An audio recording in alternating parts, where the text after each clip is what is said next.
Beberapa waktu lalu di DM Instagram saya muncul beberapa pertanyaan, Pak, kalau saya mau belajar keaktoran atau mau belajar acting enaknya di mana ya?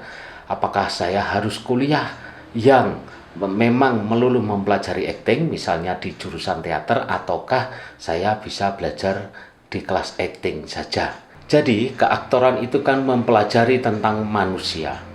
Acting itu belajar tentang manusia. Oleh karena itu, maka tidak diharuskan bahwa seseorang yang akan belajar acting itu harus belajar di kuliah acting yang formal, misalnya jurusan teater atau apapun itu.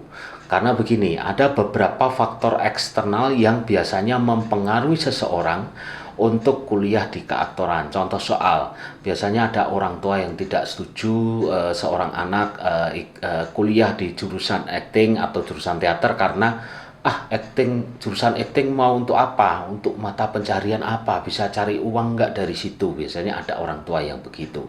Kemudian ada juga orang tua yang mungkin sudah mempunyai cita-cita terhadap teman-teman yang mungkin akan belajar, akan kuliah di satu tempat dan orang tua sudah punya satu cita-cita, anakku harus kuliah di sini, misalnya seperti itu, di jurusan ini. Nah, oleh karena itu, maka biasanya ada banyak faktor eksternal yang kemudian mempengaruhi keputusan seseorang atau seorang anak.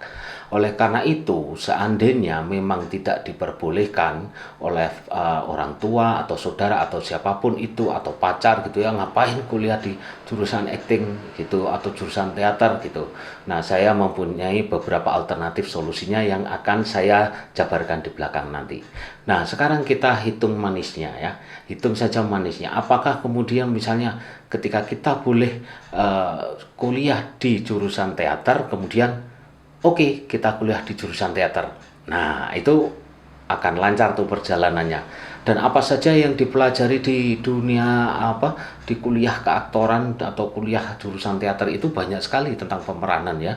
Dan mulai dari teori-teorinya sampai ke praktek-prakteknya. Oleh karena itu, kemudian jurusan teater ini bisa menjadi sarana kita untuk memang benar-benar fokus belajar ke keaktoran itu seandainya tidak diizinkan.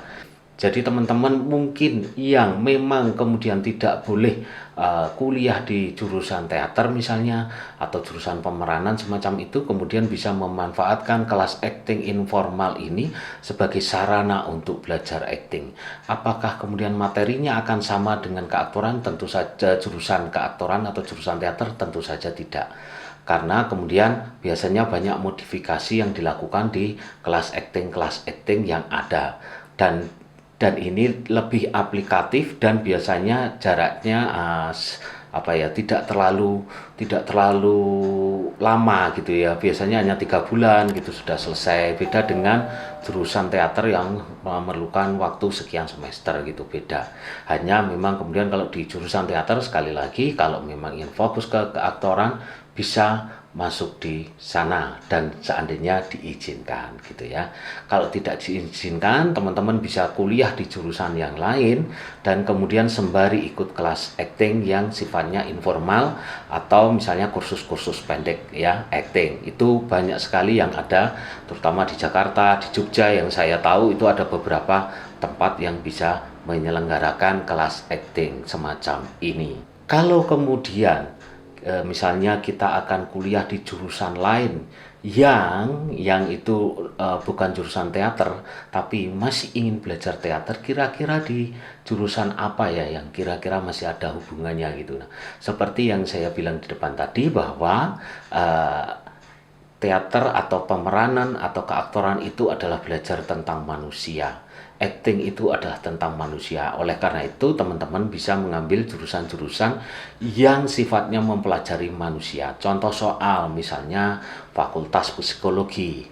Psikologi itu tentang mempelajari psikologi manusia, itu sangat akan mendukung ilmu keaktoran yang teman-teman pelajari, misalnya sembari kuliah di psikologi, kemudian belajar di kelas acting informal itu sangat mendukung. Kemudian kuliah di antropologi, ilmu budaya ya, ilmu budaya semacam itu. atau fakultas sastra. Nah, itu semua bisa mendukung kemampuan teman-teman dalam konteks menelaah naskah nantinya akan berguna, membedah karakter nantinya juga akan berguna dengan kuliah-kuliah yang sifatnya mempelajari tentang manusia.